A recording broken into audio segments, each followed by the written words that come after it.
So we are going to look at cooperation and division of labour, और इसमें we are going to continue the study, अध्ययन of the same book NCERT की जो sociology वाली किताब है 11वीं की, उसी को देखेंगे। तो ये कह रहे हैं कि ये जो कॉपरेशन का आइडिया है ये कुछ एजम्पशंस पे बेस्ड है। ठीक है, एजम्पशन का मतलब ये नहीं है कि वो गलत है, क्योंकि एजम्पशन हम जब अपने कोलोकियल लैंग्वेज में यूज़ करते हैं ना कि ये आपकी एजम्पशन है, तो इसका जो कॉनोटेशन होता है वो होता है कि ये गलत है। अच्छा, पहले इसको भी समझ लीजिए। जब भी कोई वर्ड इस्तेमाल किया जाता है ना, it has got denotation and a connotation. It denotes something and it connotes something. So for example, when you say for example किसी ब्लैक रेस के पर्सन ने कुछ गलत काम किया, से फॉर एग्जाम्पल उससे कोई गलती हो गई, उसने पानी गिरा दिया, and you are like hey you black man, तो आपको टोका मैंने कि you should not speak like that, and you say what wrong did I do, I said आपने इसको ऐसे बोला, एंड यू आर लाइक इसका which part of it was wrong, is he not a black man, which he is, and should I then not call him black? Okay, what's the problem in that argument? The problem in that argument is that you're concentrating on the denotation of the word black. You're forgetting the connotation of using it the way you used it. So terms have denotations and connotations. So word black definitely denotes a black man or a woman, the way white represents a white man or a woman. But when you used it in the sentence, the way you used it, the denotations were also racially demeaning, that you are something inferior. If he was doing something good, you wouldn't have used the words like this. So what does that tell us? That tells us the word has negative connotations associated with it. Now this extends to a lot of things. बहुत जगह apply किया जा सकता है. Many times people superficial जिनके पास knowledge होता है language का, वो इन चीज़ों को आर्ग्यूमेंट्स में यूज़ करते हैं. व्हाट रॉन्ग डिड आई से? This word assumption also has this connotation कि what you're saying is wrong. So the idea of cooperation rests on certain assumptions. और assumption क्या है? It's argued कि human cooperation के बिना इंसान सर्वाइव नहीं कर सकते थे. अब ये जो ये connotations का इस्तेमाल है ना, इसका रेटरिक में भी बहुत इम्पोर्टेंस है. वो क्या है? There is something called poisoning the well. इसको ऐसे समझ सकते हैं. टेक फॉर एग्जाम्पल, मैं एक क्लर्क हूँ और आपको कोई फॉर्म सबमिट करना है मेरे पास. तो you meet Haroon on the way, and आप हारून से, हारून सलाम अलैकुम, वालेकुम सलाम, कहाँ जा रहे हो, कैसे, सब ठीक, everything. And Haroon asks you आप कहाँ जा रहे हैं, एंड यू से कि मुझे ऐसे जाना है, काम है. क्या काम है? ये फॉर्म सबमिट करना है. ओ वहाँ पे सुल्काक होगा. And you would be like क्यों, क्या हो गया? सुल्काक होगा तो भाई बड़े पैसे खाता है, बड़े पैसे खाता है, हर बात पे पैसे मांगेगा, 10 रुपये 20 रुपये कर करके जब तक जेब ना खाली हो. तो यू आर लाइक कोई बात नहीं, देख लेंगे, इतना भी क्या करेगा ही. And you come to the place and you come to my table and you are like आप सुल्काक हैं? I am like yes I am सुल्काक. तो फॉर्म सबमिट करना है. तो मैं बोलूँगा फ़ीस भरा है आपने? एंड यू आर लाइक कौन सा फ़ीस? तो मैं बोला कि इसका फ़ीस भरना होता है, फिर 3 दिन बाद अपॉइंटमेंट आता है. या फिर अब आप एक काम करें, मैं आपका हुलिया देखता हूँ, मैं देखता हूँ कि बुज़ुर्ग हैं, तो मैं आपका हुलिया देख कर कहता हूँ कि एक काम कीजिए, आप पैसे दीजिए, मैं खुद कर लेता हूँ. And you are like oh Haroon ने तो सही बोला था, ये तो पैसे मांग रहा है. तो हो गया आपका ठीक. तो जबकि जो पैसा मैंने आपसे मांगा 100 रुपये, वो 100 रुपये एक्चुअली फॉर्म का कॉस्ट है, और अगर आप घर जाके उसको भरेंगे आपको 100 रुपये देना पड़ेगा. मैंने जब आपका हुलिया देखा था, मैंने देखा था कि आप बुज़ुर्ग हैं, आपको लगा, इसने देखा कि मैं अनपढ़ हूँ. ठीक, ये क्यों हुआ? ये सारा क्यों हुआ? ये हारून के साथ मुलाकात से. जिसमें उसने पूरे कुएं में जहर मिला दिया। अब उस कुएं में से जितनी भी बाल्टी निकलेगी पानी की, उस सब में जहर होगा। ठीक, ये रेटरिक में बड़ा इस्तेमाल होता है।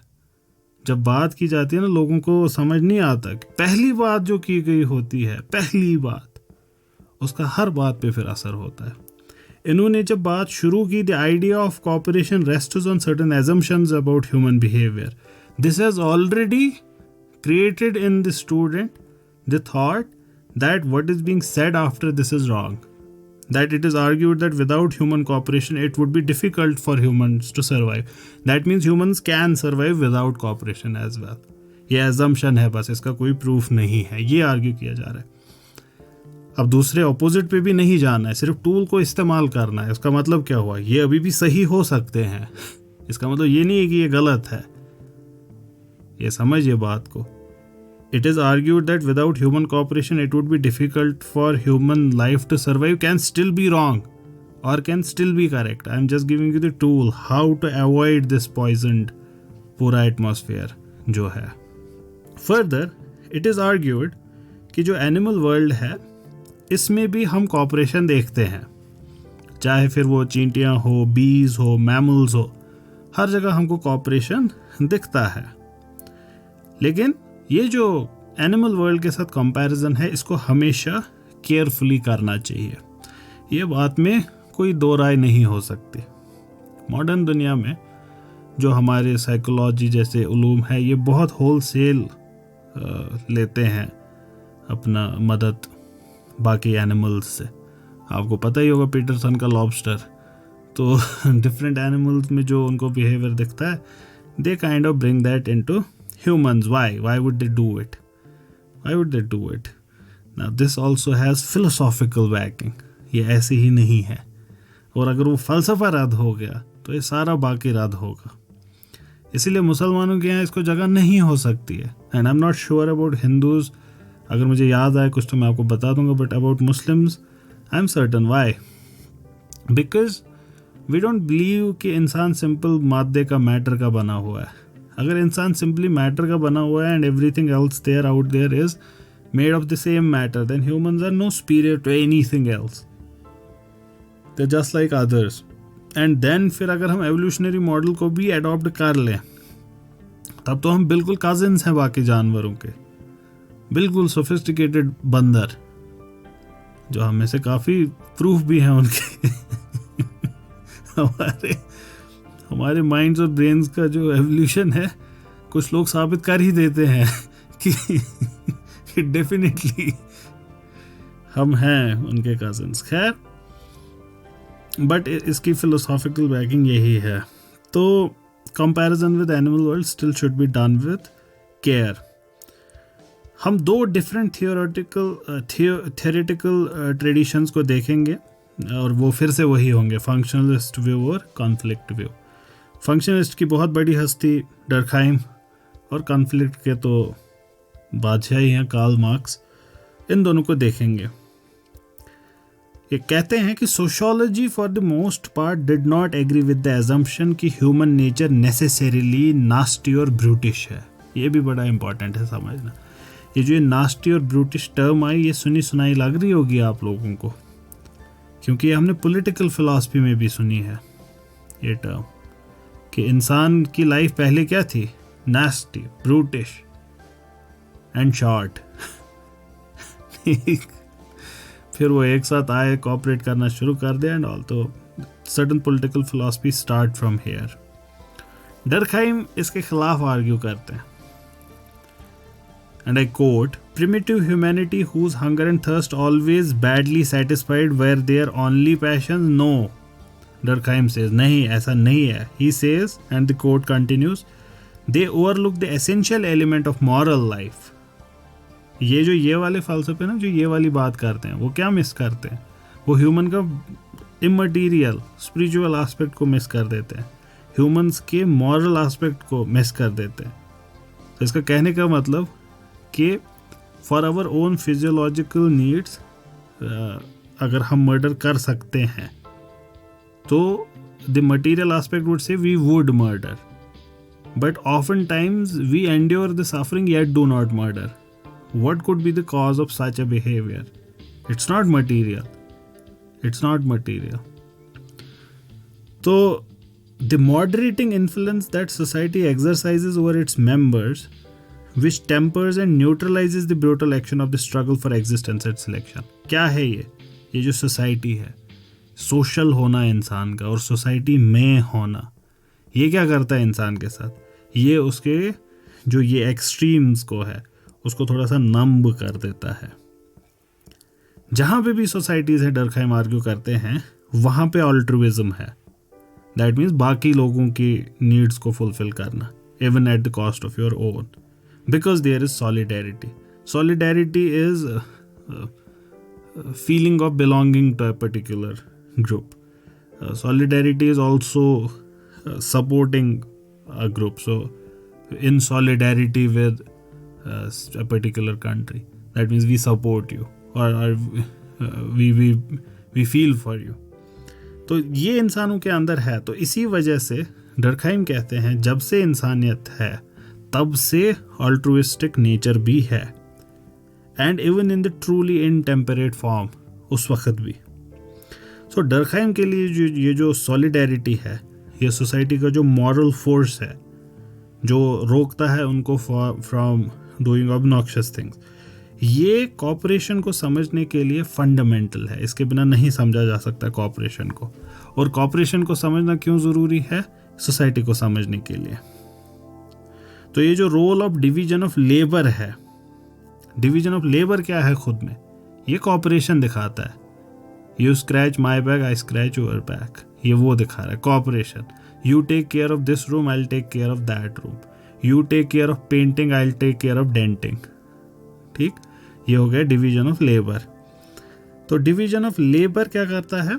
ये दिखाता है कॉपरेशन को. So the role of division of labour is precisely to fulfil certain needs of society. यहाँ फिर से देखिए उसी रूल का एप्लीकेशन हमको दिख गया. जो अगर आप बेसिक फंक्शनलिस्ट व्यू करता क्या है हमेशा, अगर उसको समझ आए, ये आप खुद से भी डिराइव कर सकते थे. क्या करता है फंक्शनलिस्ट व्यू? फंक्शनलिस्ट व्यू कहता है कि ये जो सोसाइटी है ये इंडिविजुअल्स ही नहीं है, बस ये एक ऑर्गेनिज्म की तरह है. तो ऑर्गेनिज्म में जो ऑर्गेनेलीज होंगी वो अलग अलग तरीके से काम करेंगे. जैसे न्यूक्लियस एक काम करेगा, गोल्गी एपरेटस एक काम करेगा, वैक्यूल एक काम करेगा, ठीक, आरएनए एक काम करेगा, डीएनए एक काम करेगा, माइटोकॉन्ड्रिया एक काम करेगा. ठीक, there is proper division of labour and every part is equally important for the well functioning of the organism as a whole. So the division of labor is at the same time a law of nature. It's a moral rule of human conduct. Durkheim further क्या करते हैं? ये distinguish करते हैं दो तरीके की solidarity में, मैकेनिकल सॉलिडेरिटी और ऑर्गेनिक सॉलिडेरिटी. ये दोनों जो सॉलिडेरिटीज़ हैं ये डिफरेंट सोसाइटीज़ में इनके हिसाब से एग्जिस्ट की हैं. प्री इंडस्ट्रियल सोसाइटी और कॉम्प्लेक्स इंडस्ट्रियल सोसाइटी, जो पोस्ट इंडस्ट्रियल रेवोल्यूशन वाली सोसाइटी है. And these are both different forms of cooperation. What are these? Mechanical solidarity ये कहते हैं it is the form of cohesion that is based fundamentally on sameness, एक जैसा होना. उसकी वजह से जो सॉलिडेरिटी डेवलप होगी उसको ये मैकेनिकल सॉलिडेरिटी कहते हैं. तो जहाँ पे मैकेनिकल सॉलिडेरिटी होगी वहाँ होगा क्या? उसके जो मेंबर्स होंगे, मान लीजिए आपके और मेरे बीच में सॉलिडेरिटी है, मैं, फलक, MX, सबिहा, ठीक. तो इस सोसाइटी में जिसमें मैकेनिकल सॉलिडेरिटी है, जो हम चार लोग हैं, we would be living similar lives. हमारी ज़िंदगी के अंदर बहुत कम स्पेशलाइजेशन होगी. इसी वजह से कम डिवीजन ऑफ लेबर भी होगा, beyond certain basic divisions which would be based on age. For example, तो अभी बच्चा है तो बहुत भारी सामान उठा नहीं सकता, तो ये बड़े ही उठाते हैं, ठीक. तो शिकार पे जाना है तो शिकार पे नहीं लिया जाएगा छोटे से 4 साल के बच्चे को. तो ये वाला डिवीजन ऑफ लेबर होगा. सर्टन जेंडर पे भी बेस्ड सर्टन डिविजन्स होंगे, लेकिन बहुत ज़्यादा स्पेशलाइजेशन नहीं होगा. यहाँ पे मेंबर्स जो they feel bonded together by their shared believes, हम एक जैसी मान्यताएं रखते हैं, हम एक जैसे सेंटिमेंट्स रखते हैं, हमारी कॉन्शियंस सिमिलर है, सेम मौक़ों पे इंस्टिगेट होती है। तो ये सारी चीज़ें होंगी, मैकेनिकल सॉलिडारिटी इसको कहेंगे। ये प्रिमिटिव सोसाइटीज़ का है, प्री इंडस्ट्रियल सोसाइटीज़ का है, वहाँ पे ज़्यादा मैकेनिकल सॉलिडारिटी मिलती है। ऑर्गेनिक सॉलिडारिटी क्या है? It's a form of social cohesion that is based on division of labour itself. अब डिफरेंस क्या हुआ था पहले और इसमें? पहले वाला डिवीजन ऑफ लेबर पे बेस्ड नहीं है, वो किस पे बेस्ड है? शेयर्ड बिलीफ्स पे, सेंटिमेंट्स पे, कॉन्शियंस पे। उसका मतलब क्या हुआ? उसका मतलब ये हुआ कि मैं फलक पे डिपेंडेंट नहीं हूँ, सभी हम मुझ पे डिपेंडेंट नहीं है, mx हम पे डिपेंडेंट नहीं है। जब मैकेनिकल सॉलिडारिटी होगी, mx कैन मूव अवे, फलक can move away in that solidarity, but this one is saying it is based on division of labour. अब डिवीजन ऑफ लेबर हो चुका है, शिकार सिर्फ सुलगा करेगा, खाना सिर्फ फलक बनाएगा, ठीक। तो अब अगर सुलगा को आता ही नहीं है खाना बनाना, फलक को आता ही नहीं है शिकार करना, अब हम डिपेंडेंट हो गए। So organic solidarity is this kind of solidarity. So the resulting interdependence of members of society would take place here. तो जो ही societies more and more specialise होती गई, they start to become more dependent on each other as well. एक family जो subsistence farming कर रही थी, it can survive with little or no help from others. जैसे हमने हिंदुस्तान के कंटेक्स्ट में एल्सवेयर बात की है ह्यूमैनिटीज़ वाली सीरीज में, कि विलेज रिपब्लिक्स हुआ करते थे हिंदुस्तान में। क्यों हुआ करते थे? क्योंकि विलेजेस अपनी रिक्वायरमेंट्स को लगभग घर बैठे ही विद इन विलेज सेटिस्फाई कर पाते थे। लेकिन अब ऐसे ही ये सबसिस्टेंस फार्मर जो अपने खेत में उगाता है खाना, अनाज, किस लिए? खुद उसको कंज्यूम करने के लिए, ठीक। तो वो अपने खेत में काम करता है, उसके 2 बैल हैं, 3-4 गाय हैं, कुछ बकरियां हैं, एक किचन गार्डन है, कुछ फ्रूट ट्रीज भी हैं। तो घर में ही सारा काम हो रहा है इसका। तो इसमें you don't need much help from others. आप अपने फैमिली को उठा के कहीं और भी सेटल कर सकते हैं, you are not dependent on anyone. लेकिन specialised workers in a garment factory या फिर कार मैन्युफैक्चरिंग प्लांट में, वो नहीं सर्वाइव कर सकते। क्यों? वो क्यों नहीं सर्वाइव कर सकते? वो कैसे? वो कार बनाएगा या खाना बनाएगा? वो फार्मिंग करेगा या खाना बनाएगा?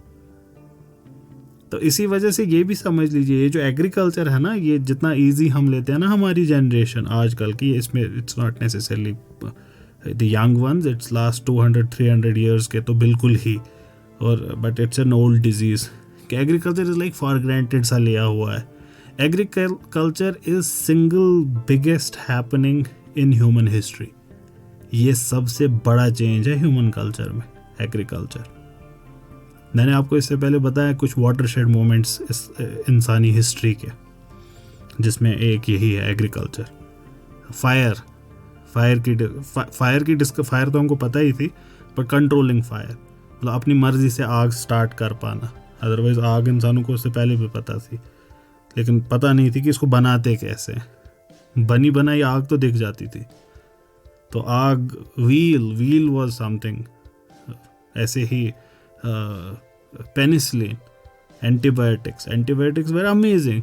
एंटीबायोटिक्स जब पहली बार हमको पता चले। So these are watershed moments in the history of mankind. So what I was talking about, I kind of lost my thought there. Agriculture का importance बहुत ज़्यादा है, क्योंकि जो ही एग्रीकल्चर हम कर पाए, इसका मतलब क्या हुआ? इसका मतलब अब हम अपनी मर्जी से उगा सकते हैं। इससे पहले हम डिपेंडेंट थे। So we would have to shift and cultivate and all of these. To cultivate we could not. We would have to shift अगर एक जगह खाना ख़त्म हो जाए. So we were prone to all different things. But now we can do agriculture. तो थोड़ा सा हमें फ्रीडम मिल गया। तो अब हम एक ही मतलब 4 महीने में आप पूरे साल का खाना बना सकते हैं। बाकी 8 महीने क्या करेंगे? कुछ ना कुछ तो करेंगे।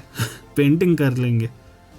ठीक, तो पेंटिंग के लिए ब्रश बनाना पड़ेगा, पेंटिंग के लिए रंग बनाना पड़ेगा। तो हो गया थोड़ा थोड़ा स्पेशलाइजेशन शुरू। तो ये छोटी छोटी अब ये खाना बना, इसको रखना पड़ेगा कहीं पे, तो पॉटरी डेवलप होगी।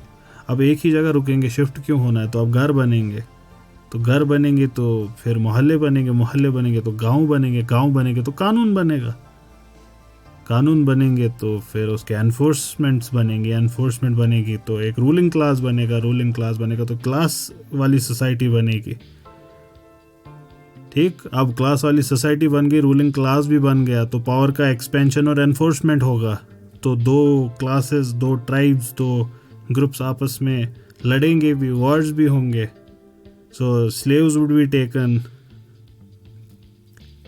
तो ये सारी चीज़ें, एग्रीकल्चर ऐसे शुरू होता है।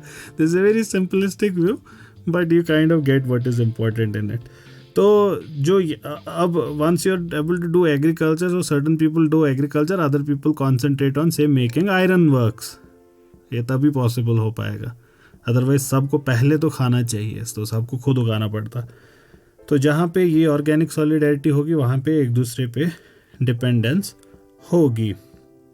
कार्ल मार्क्स भी ह्यूमन लाइफ को डिस्टिंग्विश करते हैं एनिमल लाइफ से, एक जैसा नहीं मानते, जबकि डर्कहाइम एम्फेसाइज करते हैं ऑल्ट्रुइज्म पे, सॉलिडेरिटी पे, कि ये डिस्टिंक्ट है ह्यूमन वर्ल्ड में, ये एनिमल्स के यहाँ नहीं है। मार्क्स कॉन्शियसनेस पे एम्फेसाइज करते हैं। Let's coat marks. मार्क्स कहते हैं, men can be distinguished from animals by consciousness, by religion or anything else you like। इस तरीके की स्टेट ऑफ बीइंग आपकी कॉन्शियसनेस। ये क्या करते हैं इंसान अकॉर्डिंग टू मार्क्स? ये खुद को डिस्टिंग्विश करना शुरू कर देते हैं from animals as soon as they begin to produce their means of subsistence. Subsistence के मीन्स जो ही आप प्रोड्यूस करना शुरू करते हैं, आप खुद को डिस्टिंग्विश कर लेते हैं एनिमल्स से, क्योंकि एनिमल्स नहीं करते मीन्स ऑफ प्रोडक्शन को कंट्रोल या प्रोड्यूस, इंसान करते हैं। A step which is conditioned by their physical organisation. अब ये फिजिकल ऑर्गेनाइजेशन, ये हमको एक्चुअल टेक्स्ट से पता चलता, what is it referring to? Is it referring to physical organisation of a person, कि वो फिजिकली कैसा है, उसके पास दिमाग है, 2 हाथ है, थंब उसका परपेंडिकुलर है, या ये सोसाइटी का ऑर्गेनाइजेशन है? आई वुड वॉन्ट टू से कि ये एक फ़र्द का ऑर्गेनाइजेशन है, बिकॉज सोसाइटी का organisation depends upon, in Marx's falsafa, on how means of production in that society are. So he would be referring to physical organization here.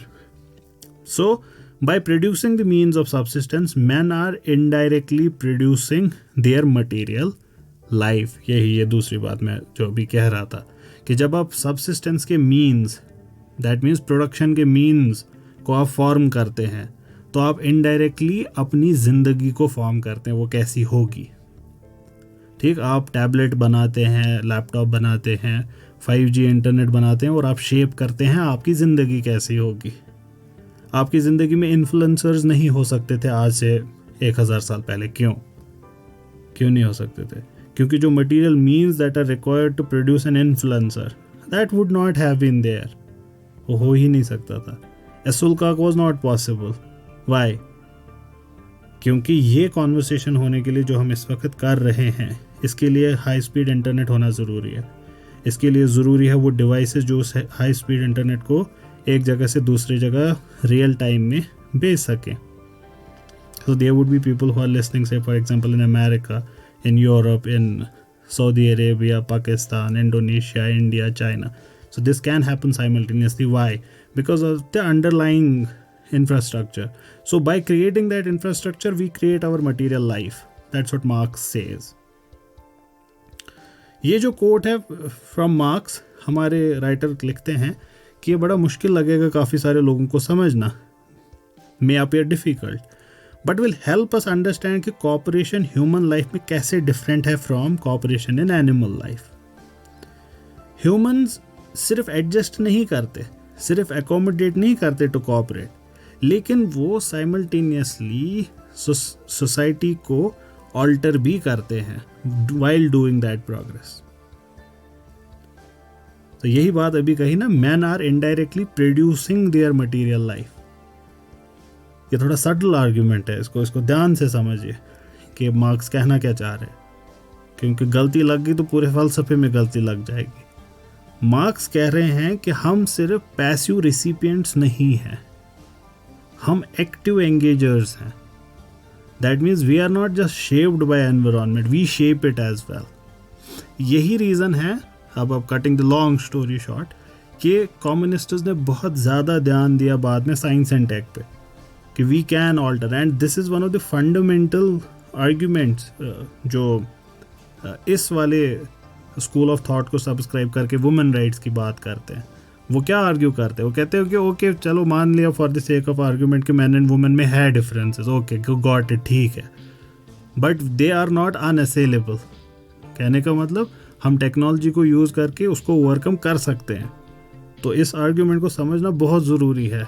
And not even many communists argue like this, because उनके यहाँ भी इल्म का फुकदान ही है at the end of the day. हर जगह इल्म का फुकदान ही है, तो they are not a different species. तो दिस इज़ द अपने आर्ग्यूमेंट को हाईएस्ट लेवल पे ले जाना फ्रॉम द कम्युनिस्ट साइड. मैं फेमिनिज्म की बात कर रहा हूँ, because feminists also come in different varieties. So there would be those who are capitalists, those that are liberals, those that are Muslims, those that are Hindus. So similarly, there would be communists who would also be feminists. So their argument would not be this, that men and women are equal. That's not their argument. Though some of them might argue like that. Their argument is even if they are unequal, that inequality can be equalized. And आपको लोगों को पता ही होगा socialist और communist side calls for affirmative action. तो affirmative action में क्या होता है कि ब्रिज द गैप. से फॉर एग्जांपल मेरे पास 100 रुपये हैं, फलक के पास 80 है, सो और गवर्नमेंट के पास 20 है, तो give 20 rupees to Falak so that we are equalised. So that's the argument there कि हम टेक को यूज़ करते हैं. अब उसके रूट्स देखिए, उसके रूट्स कहाँ पे है, ये हैं. मार्क्स क्या कहते हैं कि इंसान बस इतना नहीं है कि जो बाहर की सर्कमस्टांस है वो उसके साथ एडजस्ट कर ले, नहीं, वो उसको शेप भी करता है. फॉर एग्जाम्पल ये कहते हैं man and women over the ages had to adjust to natural constraints. Various technological innovations over time not only transferred human life but in some sense nature too. कि हमने nature को भी alter किया अपने हिसाब से. Humans in cooperating thus do not passively adjust. वो सिर्फ पैसिवली एकोमोडेट नहीं करते, वो नेचुरल और सोशल ऑर्डर को चेंज करते हैं अपने साथ. तो इसकी मिसाल हमने इससे पहले भी एक डिस्कशन में बहुत पहले ली है कि जैसे जब हिंदुस्तान में अंग्रेज़ों का रूल आया तो उनकी इंग्लिश यहाँ पे नाफिज होगी, तो यहाँ के लोगों को इंग्लिश सीखनी पड़ी. तो इस सारे में दैट वुड मीन एकोमोडेट करना, एडजस्ट करना. लेकिन साइमल्टेनियसली हिंदुस्तानियों ने क्या किया, इंग्लिश को भी थोड़ा हिंदीआइज किया और इंग्लिश पैदा हो गई. और एक Indian English is considered a separate dialect of English now which has slightly different syntax. जैसे आई वॉज देयर ओनली, ये इंग्लिश प्रॉपर में ऐसे नहीं बोला जाएगा. इंग्लिश प्रॉपर में आई वॉज देयर ही ख़त्म हो गया, उसके ऑनली ऐड करने से कुछ ऐड नहीं हुआ उसमें. लेकिन इंडियन इंग्लिश में ऑनली से एम्फेसिस आता है, मैं वहीं था. तो हम भी अपने एनवायरनमेंट को इफेक्ट करते हैं. While both Durkheim from A functionalist view और मार्क्स अपने कॉन्फ्लिक्टिव पर्सपेक्टिव से कॉपरेशन पे एम्फेसाइज करते हैं, लेकिन ये दोनों डिफर भी करते हैं. क्यों? क्योंकि मार्क्स का मानना है कॉपरेशन वॉलंटरी नहीं है. कैसी सोसाइटी में? जिस सोसाइटी में क्लासेस एग्जिस्ट करती हैं. वो सोसाइटी जो स्ट्रेटिफाइड है इन डिफरेंट लेयर्स, जहाँ पे हैव्स एंड हैव नॉट्स हैं, वहाँ पे कॉपरेशन वॉलंटरी नहीं होती है. और यहाँ पे आता है मार्क्स का एक बहुत फेमस स्टेटमेंट. प्रोबेबली इनकी किताब, इनके वर्क जर्मन आइडियोलॉजी से आया है ये, प्रोबेबली. और इस सेंटेंस को मैं पहले पढ़ूंगा एक बार कंप्लीट, जो ये 2 सेंटेंसेस है, मार्क्स क्या कह रहे हैं, फिर इसको थोड़ा सा डिसाइफर करने की कोशिश करेंगे. And I quote, the social power that is the multiplied productive force which arises through the cooperation of different individuals as it is caused by the division of labor appears to these individuals since their cooperation is not voluntary but has come about naturally, not as their own united power but as an alien force existing outside them. So how do we understand this sentence? ये जो sentence है इसमें the crux is the social power appears to these individuals not as their own united power but as an alien force. This is what is being said. Everything else is comments on one or the other part of this sentence. Let me give you an example. This social power, ये हमें तो नहीं ना पता ये क्या होता है. अब इसको मार्क्स एक्सप्लेन कर रहे हैं. That is the multiplied productive force. तो सोशल पावर क्या होता है? ये होता है मल्टीप्लाइड प्रोडक्टिव फोर्स. अब मल्टीप्लाइड प्रोडक्टिव फोर्स क्या है? That is not explain. That means कि वो कॉमन नॉलेज है between the reader and marks. वो एक्सपेक्टेड है, या तो किताब में पहले डिस्क्राइब किया गया होगा, या तो ये एक्सपेक्टेड है जो मेरी किताब पढ़ रहा है उसको ये पता होगा. तो सोशल पावर किस चीज़ को कह रहे हैं? मल्टीप्लाइड प्रोडक्टिव फोर्स को. फिर उसके बाद कहा गया है which arises through the cooperation of different individuals. What? The multiplied productive force, that is the social power. So social power arises through the cooperation of different individuals as it is caused by division of labor. Now, how do we know that it arises through the cooperation of different individuals? How do we know that? Because it is caused by division of labor. क्योंकि ये division of labor से पैदा हुआ, इसका मतलब ये हुआ कि ये लोगों के cooperation से बना. क्या? social power. ये जो social power है, ये appear होता है इन individuals को कि ये उनका खुद का power नहीं है, ये एक alien force है. अब इसके बीच में एक सेंटेंस और था जो डाला मार्क्स साहब ने. क्या कहा? Appears to these individuals since their cooperation. क्यों होता है उनको अपियर किए एलियन है? क्यों होता है अपियर किए एलियन? क्योंकि उनकी जो कॉपरेशन है वॉलंटरी नहीं है. Is not voluntary. वॉलंटरी क्यों नहीं है? Because it has come about naturally. कि जिस सर्कमस्टांस में वो थे ये उनके साथ हुआ. It was an accident to them. They did not choose it. इसी की वजह से दे डोंट फील कि it's their own united power. It is an alien force which exists outside them. This is what Marx is meaning. The social power, that is the multiplied productive force which arises through the cooperation of different individuals as it is caused by the division of labor, appears to these individuals since their cooperation is not voluntary but has come about naturally, not as their own united power but as an alien force existing outside them. Now this is an excellent example of a difficult sentence, and these are the sentences that raise your understanding ka level. The sentence that has to be read a little slowly. How to read a book में describe किया है कि वो sentences सबसे ज़्यादा important है जिसमें effort लगे. क्योंकि ये सेंटेंस को एफर्ट डालने के बाद, समझने के बाद क्या हुआ? Your being is a little lifted. आप पहले से ज़्यादा विद्वान हो गए to the extent of this sentence. So such sentences are the most important sentences of any book. Now here is one more interesting. Now coming back to our subject at hand. Marx ने और क्या कर दिया? He has dropped a bomb. Alien word use कर दिया. ये आगे जाके मार्क्स के फलसफे का एक सेंट्रल पॉइंट बनेगा. Alienation. So Marx use the term alienation to refer to the loss of control. जो ये वर्कर है इसका अब कंट्रोल नहीं है over the content of his labour, neither over the products of their labour. वो कोई और अब डिसाइड करेगा. He actually sells his labour. In other words Marx कह रहे हैं ये जो वर्कर्स हैं they have lost control over there own organisation. वो अब नहीं कर सकते खुद को खुद ऑर्गेनाइज अपने वर्क के around. They lose control over the fruits of their labour. Discussion क्या चल रहा है? कॉपरेशन. मार्क्स क्या आर्ग्यू कर रहे हैं? हाँ कॉपरेशन है लेकिन वॉलंटरी नहीं है. कैसे साबित किया? ये कहकर कि ये हजरात जो हैं हमारे लेबरर्स ये खुद से अब नहीं चूज कर रहे. इनका तो कंट्रोल ही नहीं है कि ये क्या कर सकते हैं क्या नहीं कर सकते हैं. तो इसका मतलब क्या हुआ कि ये वॉलंटरी नहीं है. ये वॉलंटरी कॉपरेशन नहीं है. और बेसिस क्या थी इसकी अकॉर्डिंग टू मार्क्स? जहाँ पे भी क्लास होगा वहाँ पे कॉपरेशन वॉलंटरी नहीं होगा. तो मार्क्स का argument is not against cooperation itself. It is against what? Involuntary cooperation. तो इसका ऑपोजिट क्या होगा? थिंक ऑफ ए वीवर और ए पॉटर और एन आयरन स्मिथ जो खुद अपना काम कर रहा है. जो कभी भी चाहे जो चाहे जैसा स्वेटर चाहे वैसा बनाता है, जो जिस रेट पे उसको बेचना चाहे बेच सकता है, नहीं बेचना चाहे नहीं बेच सकता। आज 8 से 10 काम किया, कल पूरा 24 घंटे काम किया, सोया भी नहीं, अगले दिन ऑफिस ही नहीं गया। Compare that weaver with another who has to push a button or a lever throughout the day.